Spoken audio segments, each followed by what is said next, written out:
Welcome to our financial aid webinar and podcast. We're here today with Claire Law, a nationally recognized college financial aid expert, educational consultant, certified educational planner, professional speaker, author of 2 books, and founder of Educational Avenues, which was founded in 1999, meaning she's been doing this for over 20 years. She is the proud mom of 3 college graduates, moved to her favorite city in the entire world, which is Charleston, South Carolina in 2006.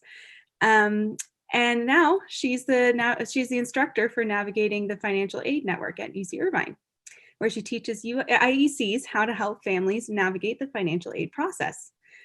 Claire just finished writing a book, which I can't wait to talk about later in this podcast. But for now, I know I just kind of covered a lot of bases, Claire, but tell us a little more about what you do and why you're here today.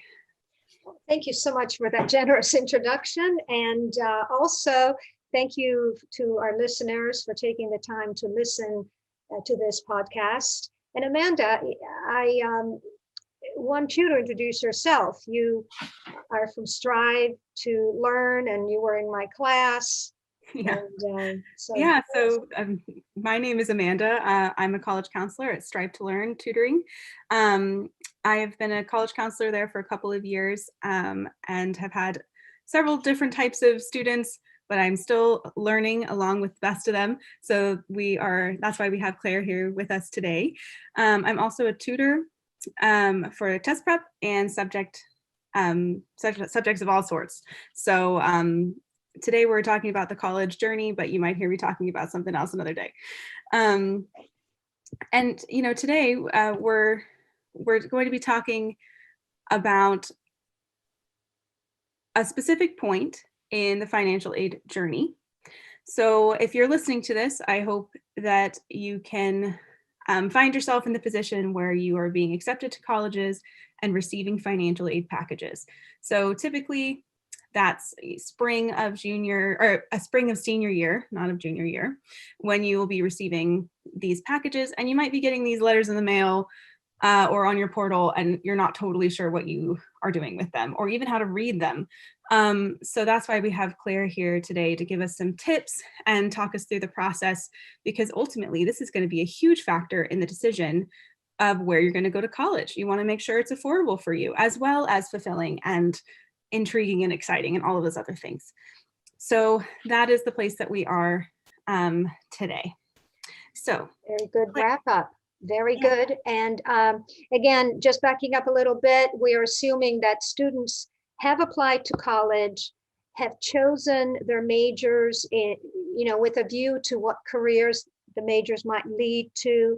It's really important for students to identify their natural strengths, whether they are practical and realistic in their thinking, or whether they are imaginative and creative. There are fields of study and work preferences for all types and combinations of personalities and students. We trust that at this point you have chosen colleges that fit your preferences, your learning style, personality preferences, and now you are at the point where you've applied, you've been accepted, and you are looking at those financial aid awards. Financial aid awards indicate how much aid the college is going to give you. And because every college writes down the aid that they're going to give you on a different format, it sometimes becomes very confusing to sort out what's what. So the purpose of evaluating your award letters is really to compare apples with apples. Not apples with oranges, but apples with apples. One principle, which I'll start off with, is when you are looking at not just your acceptance letter, but also the award, the financial aid award letter, one thing you should notice is that the financial aid from the federal government is the same, or almost the same, across all colleges. Because let's say that you are eligible for a federal Pell Grant.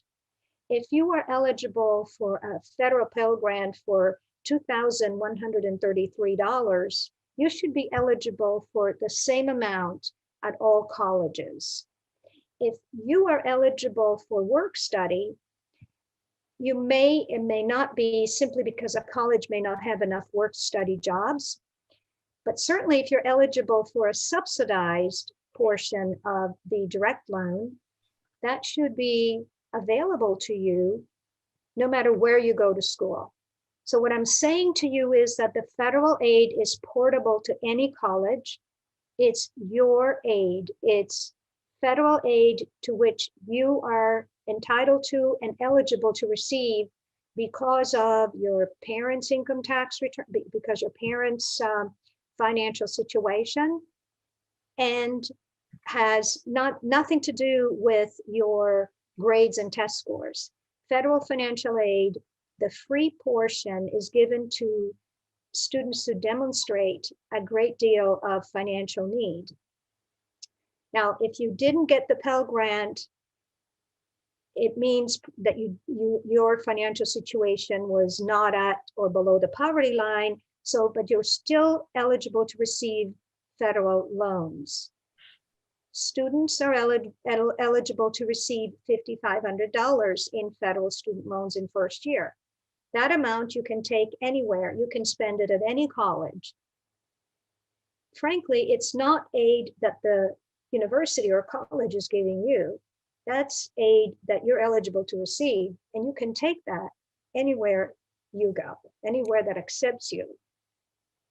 And I So think that's a really valuable thing to remember, that when we're talking later about comparing aid packages, it might be misleading when you keep seeing the same numbers over and over again, thinking, well, this college offered me the same, but it's still more expensive. We're going to be talking, breaking it down a little bit about why some universities do offer you more aid from their own pot rather than the federal pot as well. And I think, Claire, you mentioned work study, and I know this might be a little regressive for some students, but could you explain a little bit about what that is, just for anyone that hasn't ever heard of it before? Right.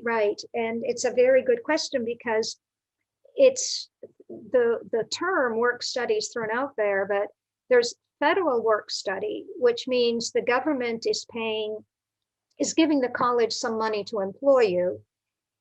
And then there is just work study, which means there are jobs on campus that have nothing to do with financial aid, and you're just simply applying for them, and you're trying to earn some money while you're off or on campus. So federal work study, however, is awarded to you by the financial aid administrator at that college, and it's called self-help. So it's a form of self-help because it is not a gift. You have to put in the time and work, the number of hours needed to earn the amount that the financial aid administrator has put on your award letter. No more.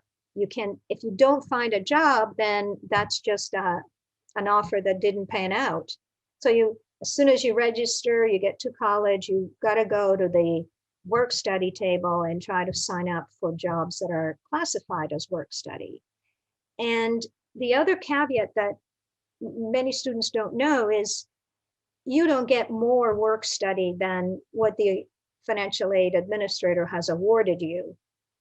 So do try to work all the hours that you can to reach that point. So if financial aid administrator gave you $2,500 work study, go for it. Try to earn that much, because it's not like you can say, oh, I want to do more work study. No, that's the amount that the financial aid administrator gave you. And also the work study appears on your financial aid award, and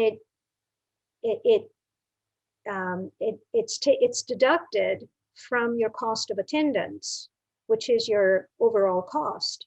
But it doesn't mean that it does, because if you don't find work study, or if you don't deposit your paycheck at the bursar's office, then that's just pocket money. And whoever is paying the rest, usually parents, will have to pay more. So you might want to think about that. A really good point. Yeah, work study looks on the surface just like a job. So, you have to apply for it, you have to send your resume. It is also really great job experience because you can have work study jobs that are, relevant to your major sometimes. Sometimes they're not. Sometimes they're working as a receptionist in one of the academic halls, and that's also valid because I think it's a little bit of space maybe away from your studies and away from thinking too much about your major. But at the end of the day, you get paid that money and you have to deposit it and put it towards your tuition and your books and other living expenses. And I know that there are some people who use that money for other things, like going out to dinner with their friends, or Claire, I think your favorite is the Starbucks coffee every morning. But I think it is a tremendous responsibility and a great opportunity as well. So that's, something to keep in mind if you're offered it, and something to take advantage of as well. I agree. And the college experience is arranged in such a manner for the student that even when they're studying business or finance or economics, everything is kind of paid ahead of time. And it's designed to almost intentionally make the student forget about the cost of their education. And I think that it's the first time that a student is going to borrow a loan and establish credit, even though the loan is from the government. So it's a wonderful opportunity to learn about money management and living expenses. How much do you want to spend while you're in college?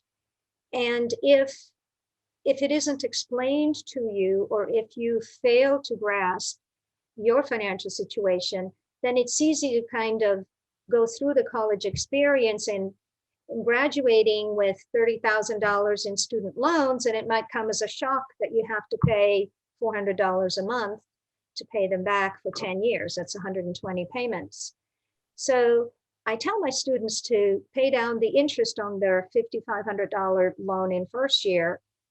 Many students get a Christmas gift of money from grandparents, aunts, and uncles. There's a perfect opportunity to pay down the interest on the loan that you're borrowing. Again, if you demonstrate need, if your family demonstrates need, then part of that loan will be subsidized, which means the government is paying interest on it. So out of $5,500, $3,500 could be subsidized, and then you'll be paying interest only on the $2,000 left over until you graduate, and then interest accrues on the whole entire amount. So just to make sure that students understand this, students borrow $5,500 in first year, $6,500 in second year, and $7,500 in third and fourth year. Once you add the loan fees, interest rate, students typically graduate with around $30,000. So don't make your college experience longer than 4 years. And if you can make it shorter by bringing in your AP credits and dual credits, do it, especially if you are attending an expensive school. You'll be happier and your parents will be happier. That's great advice. So I think that you brought up a really interesting point about how there are varying awards or varying loans that you might be offered throughout the years. So in the first instance, so in this moment when you're getting your acceptance letter and you're getting your first financial aid award, there might be something listed there, maybe a merit scholarship, maybe loan options.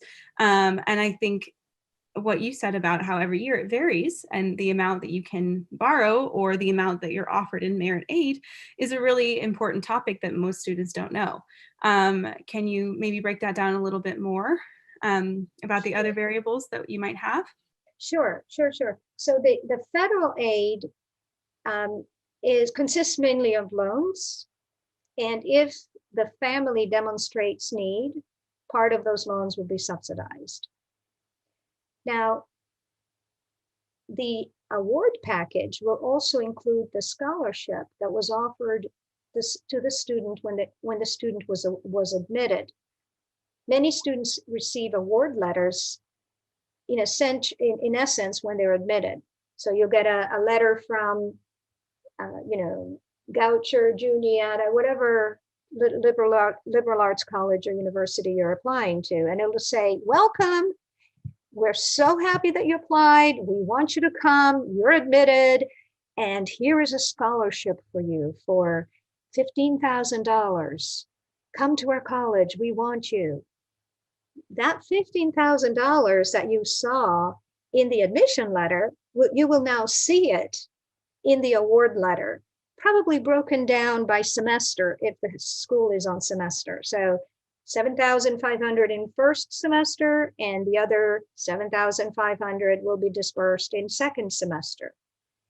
Likewise, your $5,500 of student loan will be dispersed in 2,750 in first semester, and then the other half, 2,750 in second semester. So don't get confused.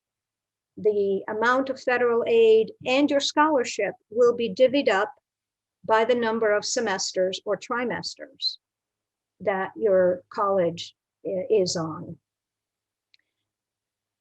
Okay, so we talked about federal aid, which you qualify for a certain amount and you can spend it at any college you want.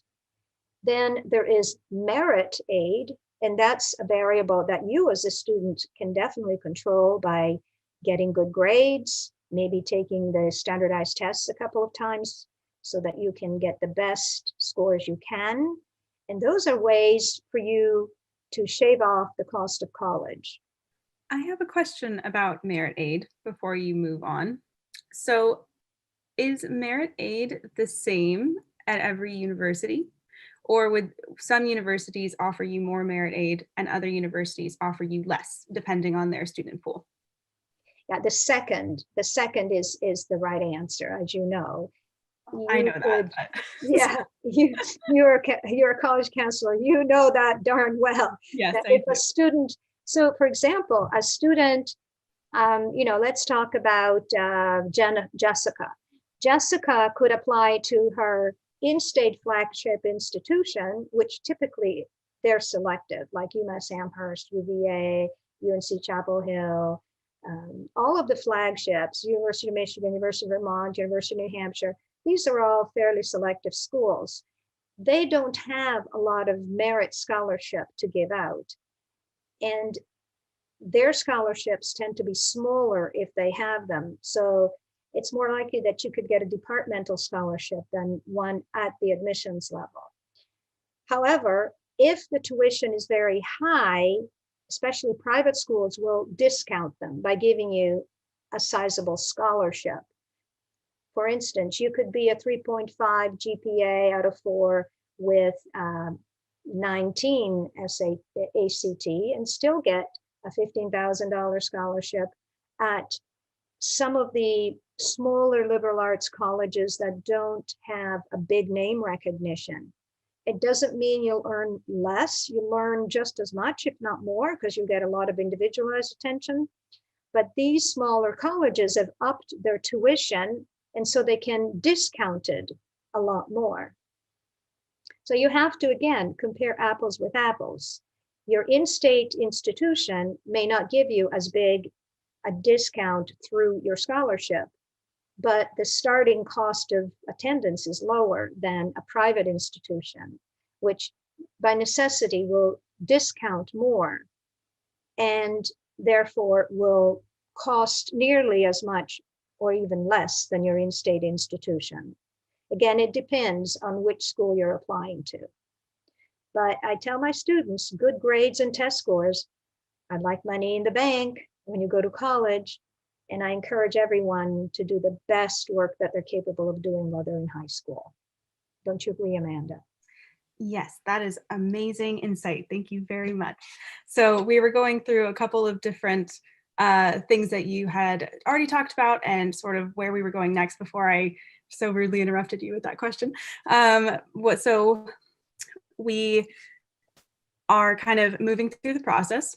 What else do you think we need to know from here? Okay.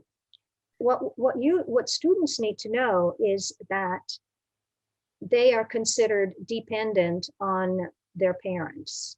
Unless they're orphans or wards of the court, they're not independent students. In other words, they can only borrow the amounts of loans that I told you. It's the parents who pay the lion's share of costs. It's the parents who take on more loans if they haven't saved money for college. So let's hear it for the parents, because they're facing retirement. And if the student selects an expensive school or a college that doesn't treat the student preferentially by discounting tuition substantially, then the parents are working very hard to make it possible for that student to go to college. And I know that some students are aware of how that works. And in fact, some of them are working to help their parents pay for rent and utilities. And then others are not aware of even how much their parents are spending on utilities. The interesting thing is that if you're applying to a school that only uses the FAFSA form, they will not look at your parents' income tax returns with a fine-tooth comb as the colleges that use the CSS profile form. But if your family doesn't have many assets and is very low income, and if you can get accepted to a CSS profile school, chances are, if that school covers 100% of demonstrated need, you will actually pay less. So again, grades are like money in the bank. But the vehicle that parents use most often to pay for college is the Federal Plus loan, which is it's a parent loan for undergraduate students, PLUS plus. And that is a more expensive loan than certainly the loan for undergraduate students. It has a higher interest rate of 5.5 in 2021, and it has 4 points origination fee. So 4% origination fee out of $10,000 is already $400.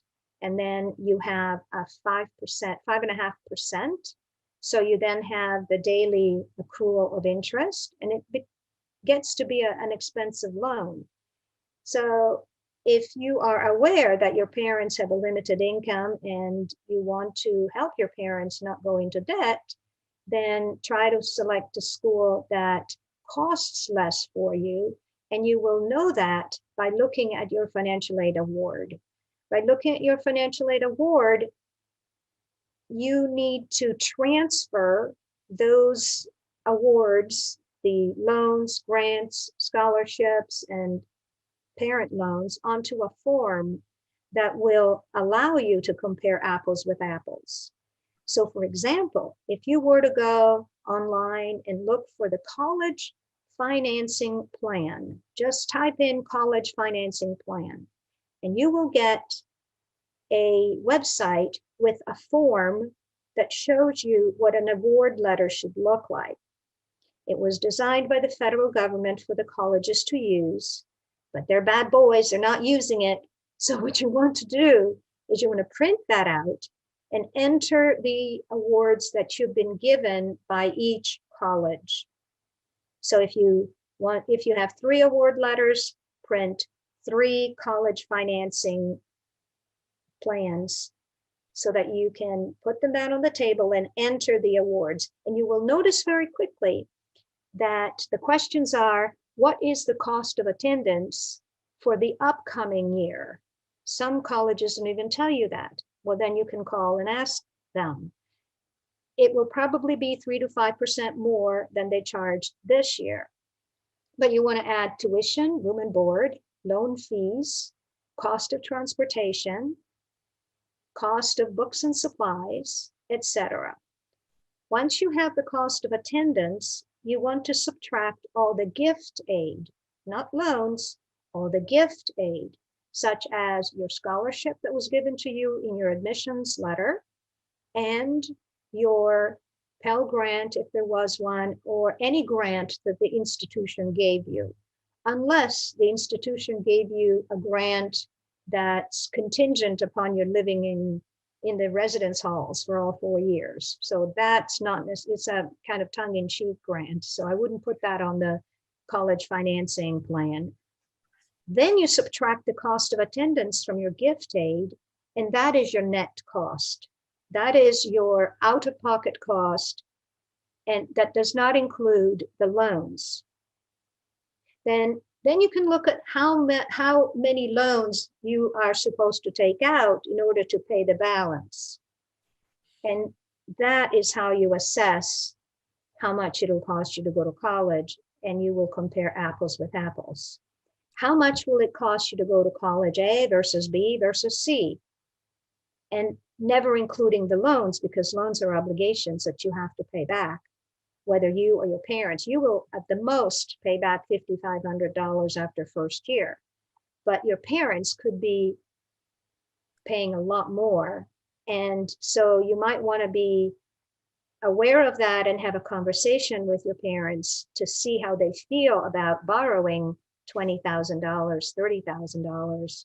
And if it's too much, if it's just not affordable for your family, you can call the financial aid administrator and let them know that, or you can shop for a less expensive college. There is nothing wrong with going to your in-state public institution or even community college, because you will pay a lot less. And if you're a motivated student, your head is screwed on tight, and you know what you want, you have your goals, and you're going to follow your plan, you'll spend a lot less.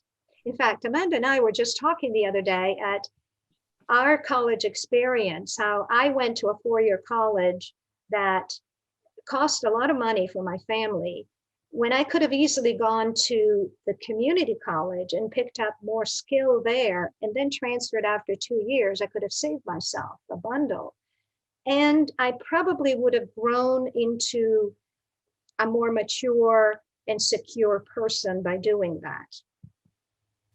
Yeah, I think you know, all of this talk about how to make a 4-year price tag work on your parents' budget can be a little head spinning, because you think there's just no way that my family can afford a $20,000 a year price tag in a loan or in cash or anything.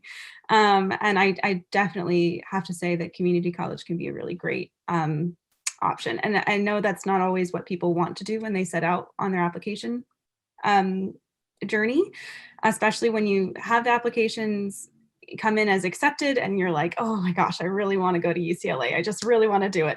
But maybe you're out of state and you can't afford it. It can feel really awful to turn that down. But you also know if you got in once, you can do it again, because you will maintain that ability to be a really great student no matter where you are. That's why they accepted you in the first place, is because they believe in you. And I actually know, this is my favorite go-to community college story. I know someone exactly like that. He was accepted at several four-year universities that he loved, but just didn't really feel good about his major choices. Couldn't really justify spending 20 grand, a year out of pocket to go. So he went to community college and he transferred to Berkeley. And now he's at a neuroscience program at Harvard as his graduate degree. And it's because he was a consistently amazing student at community college, at Berkeley. It didn't matter where you put him, he was trying his best. And I think, anyway, I don't want to preach too much about it because that's not what we're trying to do, but it's an interesting conversation that we can, talk about at any other time if you all that are listening have questions. And I think what you said, Claire, about printing out this sheet and physically writing in your award letter is really important, because sometimes these award letters are very confusing and they are not all written exactly the same. So if you line up one letter next to another, they might not look similar at all. And you might actually have to do a little fact-finding hunt for your appropriate numbers. So writing it someplace that you can physically see apples to apples, as you say, is a really important exercise. So yeah, so that's really great. Yeah, I think that cannot be emphasized enough, because affordability is very important. It's not just starting college, but it's graduating from college. It's a long, long road. And sometimes I come across students who qualify for the federal Pell Grant, which means that they have a high level of demonstrated need. In fact, if a family has an adjusted gross income of less than $60,000 in 2023-24, they will qualify for a Pell Grant. And not the whole thing, but a part of it. But that means that the family has substantial need. And so students should try to make the best of their years in college. And as much as community colleges have been maligned, they are excellent in providing students with an inexpensive associate degree. The associate degree is 2 or 3 years.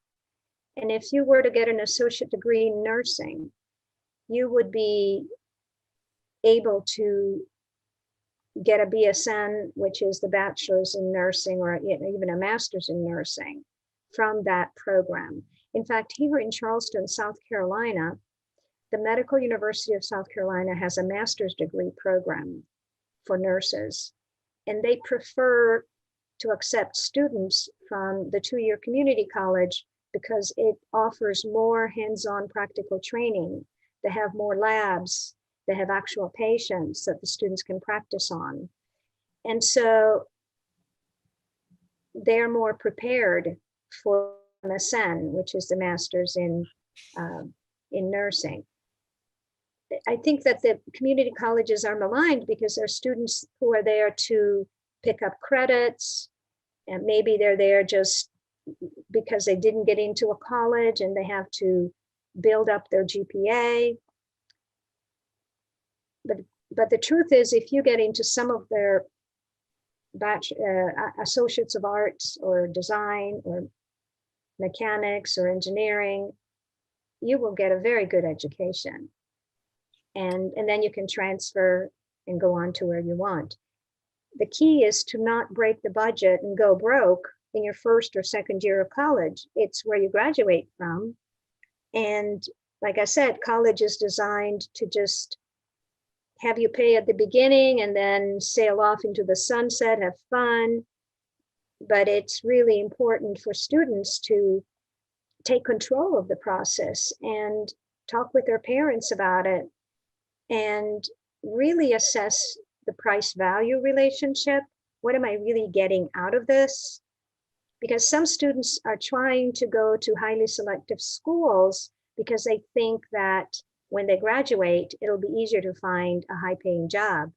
So they're looking to lean into the name school so that they can earn more when they graduate. In fact, the people who earn more when they graduate are those who went to school because they wanted to learn, really worked hard. They chose a field for which they were suited, and they go on to be very successful people. And I think on that note as well, just to kind of debunk the myth that a lot of my students and other people have explained their students as well. I think that, yeah, that a big name brand school automatically means that you will be in a high paying position. And speaking from experience, that's not necessarily true. You don't have to go to the big name brand college to get a good job, because most of the time you start out at like an entry level position anyway. Unfortunately, even if you have amazing internships and you learn so much, you'll just be better prepared for those entry level positions, and you will have the confidence to take them and to keep, punching above your weight, so to speak, in those positions. But it doesn't, somebody that went to Harvard, for example, or someone that went to a smaller liberal arts college that wasn't as big of a name brand, will both equally have to start at the same level, unfortunately, when they leave. So so that's a little bit of a myth debunk. And speaking of, as well, taking this control into your own hands, everyone always talks about the appeals process. Can you appeal a financial aid letter, or is it just kind of sealed? Like, what's the deal there? Oh yeah, sure. You can appeal a financial aid order. You just have to know what to appeal. Yeah.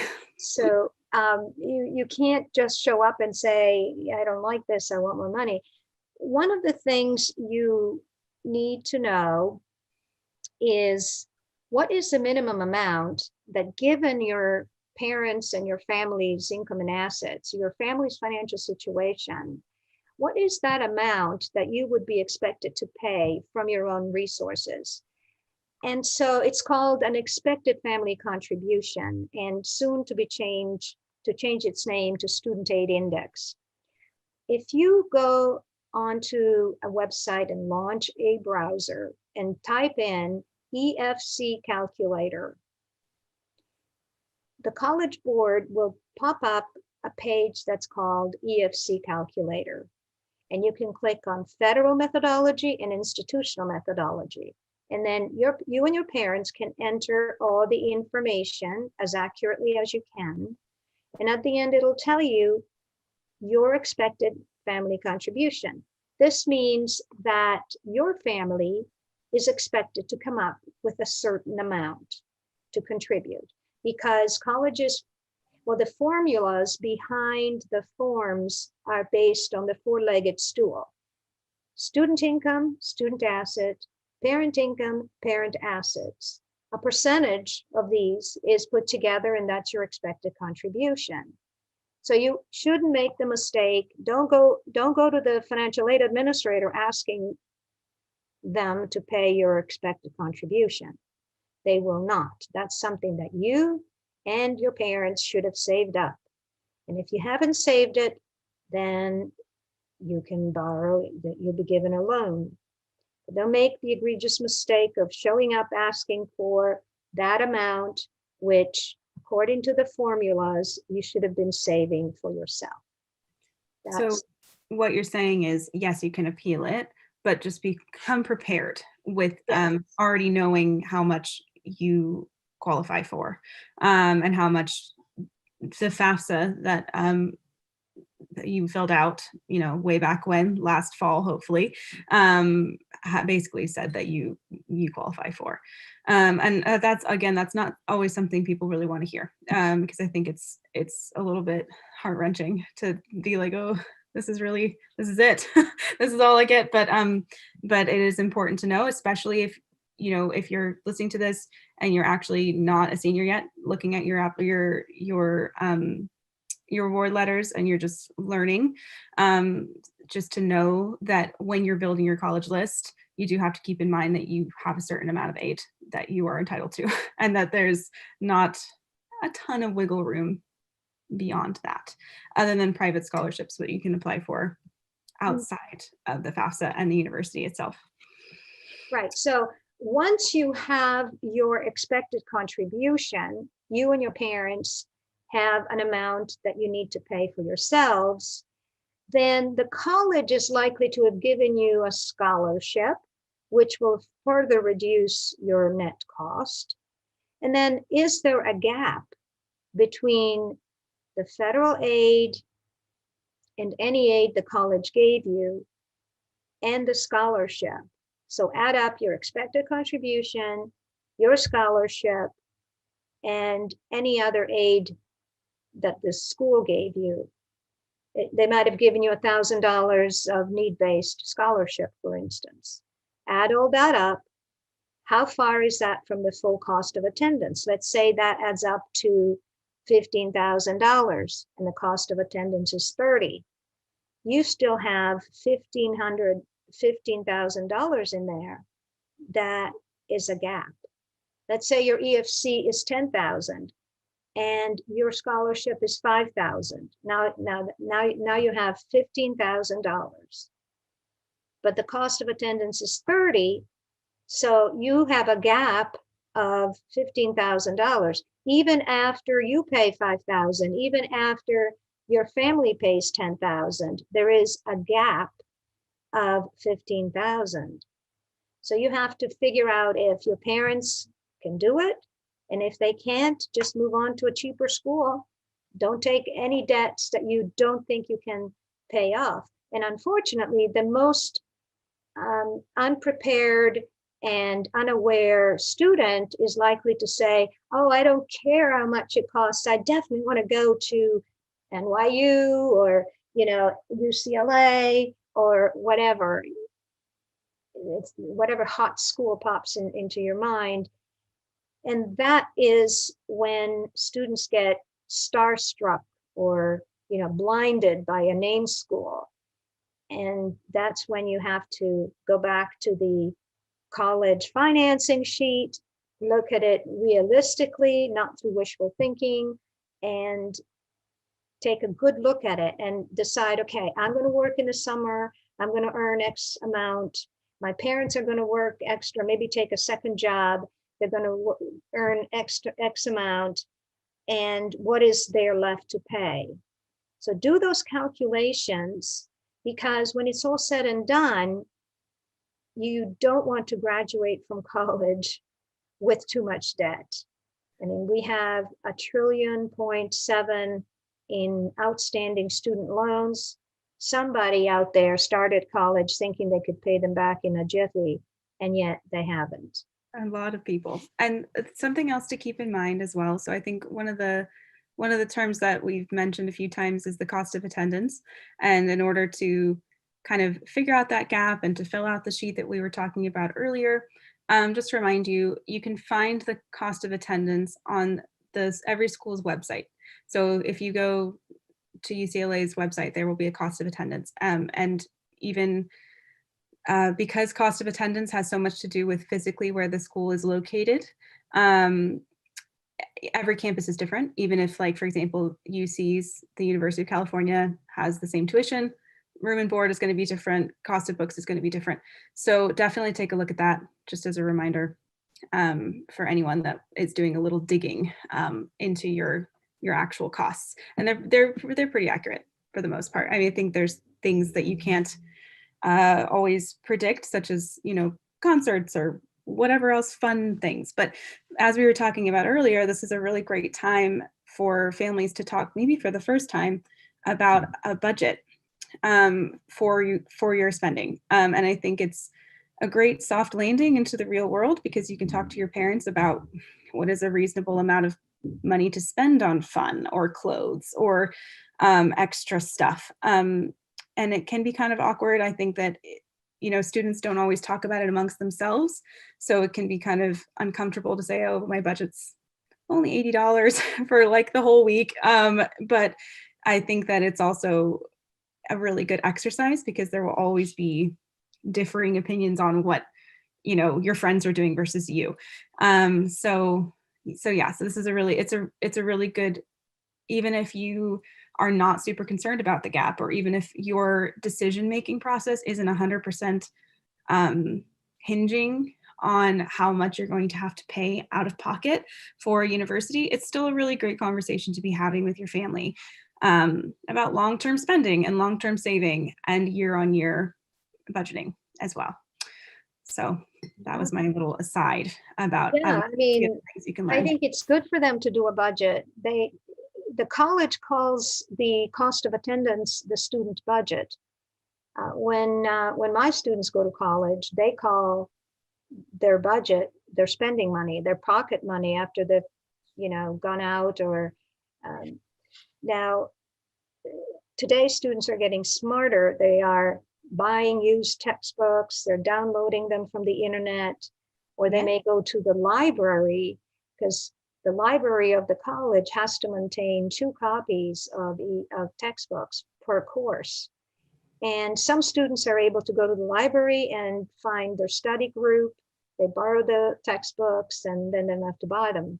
So there are ways to cut costs. And with Facebook now, or any other social media platform, a lot of times there'll be groups where the person that took the class last quarter or last semester will offer up their books for like $10 or $5, just so they can get it out of their dorm. So that's something to take advantage of as well. And you can save some costs in the long run, but you got to be smart about it. And you can't say, oh, well, I've got, a $15,000 gap, so I'm just going to like buy cheaper books. That's not going to totally fix the problem. But it's something to think about when you're considering, your spending budget. So. Yeah, absolutely. Yep. Yeah. And so students can also earn up to around $7,000 because they have an income protection allowance. So students who go to colleges that use only the FAFSA can earn up to, I think this year in 2021 is 6,434. But anyway, they can earn money and it will not be considered available funding for college. So it will be excluded from the federal formula, as opposed to if they go to school that uses the CSS profile, like Wake Forest, Davidson, Duke, UNC Chapel Hill. These colleges are using the profile, so they will require a contribution from the student anywhere from $2,000 to $4,000. Like Princeton wants $4,000 contribution from the student. So depending on where you attend and the financial aid policies of the college, you may pay more or less depending on your family's finances. And it's good to shop around. It's good for young people to get a taste of budgeting and making choices, making financial choices. Because after all, this experience is your experience. It's very much in your hands how you want your future to pan out. And I think it's very important not to sort of shoot your foot before you get out of the gate and get yourself into, $30,000 worth of debt before you even have a job, especially if your interest is something like, for example, for me, I didn't have a clear path when I was at school. I knew that I wanted to study English, and I'm thinking, I don't know what job I really want to do with this. When I was a freshman and I accepted, I didn't know where I wanted to go with it. And I think that's absolutely okay. And I think every student should have the option to figure it out without also carrying around this awful burden of, oh my gosh, but I just need to pay the bills. So that's just something to keep in mind for flexibility of major as well. And so you don't have to force yourself into doing something that will get you a job that you really don't want to do. Just because you can get a job in nursing doesn't mean you have to study nursing, Yeah. So just to have that flexibility is, I think, a tremendous relief beyond just the parent and both of us that want you to not overspend. There's also just the teacher, both of us, that want you to be able to explore without being worried. And I think, as you're shopping around and as you're comparing, you can also compare things like expenses for travel out to the university itself. So you don't necessarily have to live at home, but if you go to a school that's close to home, you won't have to buy a plane ticket every time you want to come home. And I'm sure that's something you thought about, but when you're comparing these different universities and these different award letters, it's maybe useful to write a whole notes section on extra expenses that aren't included in the COA or aren't included in our original thought process when we applied. Because when you're applying, sometimes you're just not even thinking about it. You're like, I just want to go to college. I'm just going to send the applications. This seems cool. And I get that. Especially since, again, that flexibility, you want to be able to make the choice, and you don't have choices unless you send out applications. So yeah, having a second little section where you write down, and it does sound extremely pedantic and kind of boring, but it also kind of maybe could turn into an exciting imagination session. It's like, what is this experience going to be like? And it allows you, I think, even more than just bringing your attention to the finances. It allows you as well to imagine yourself physically at the school. If you go through this process and you really think about the costs, because you think, oh my gosh, I really love going to Coachella every year, but if I'm in Utah, that's going to be impossible. So I think that, that's an extreme example, but I think it's important for you to imagine yourself in these positions by way of making a budget and a finance plan. Mm-hmm. Very much so. And I think that the federal website is getting better and better. It's called finaid.org and collegeplanning.org. And so any websites that you can find where the government is supplying the information, you can be pretty sure that it's legit. So We're running out of time, but this has been really awesome. I want to sort of hear a little bit about the next book that you're publishing so that you can also tell everybody listening to take a look out because I had specifically Claire tell us the very basics, but having spent 10 weeks listening to all of her great knowledge, I know that there's so much more that she has to offer. So tell us a little bit about your book that's coming Oh, out. thank you. Yes, my book is called Control Your College Costs, and it will be available on Kindle and paperback on Amazon starting April 1st, 2021. And it's about helping students and parents evaluate their options financially. And it takes you through the federal and institutional methodology so that families can understand how they are evaluated. And then it shows the example of students, how they fared at certain colleges given their ability to pay. And it basically gives you some strategies for evaluating awards, appealing awards, and understanding how the entire financial aid system works so that you can calculate your own expected contribution and you can choose colleges that are affordable so you can get a degree without going broke. And thank you so much for having me today. I would love to continue this conversation and answer any of your students' questions. Yes, feel free. If you're listening to this after we recorded it, you can send me an email or also go over to eduav.com, or is it .org.com? It's .com, .com. eduave.com, yeah. Yeah, to get in touch with Claire, who is a wealth of knowledge. It sounds like your book is going to be amazing. Also, like I'm all about making financial aid mumbo jumbo, so to speak, more clear, more accessible. And I think it's really important to educate yourself so that you don't become just part of the system, but you can control the system in your own way as well. So, okay. And Thank you thanks so to much. And I'm sure that we will do this again. You be well, be healthy, and be a wise shopper of higher yes. education. And thanks to everyone for coming as well. Okay. Thank you so much.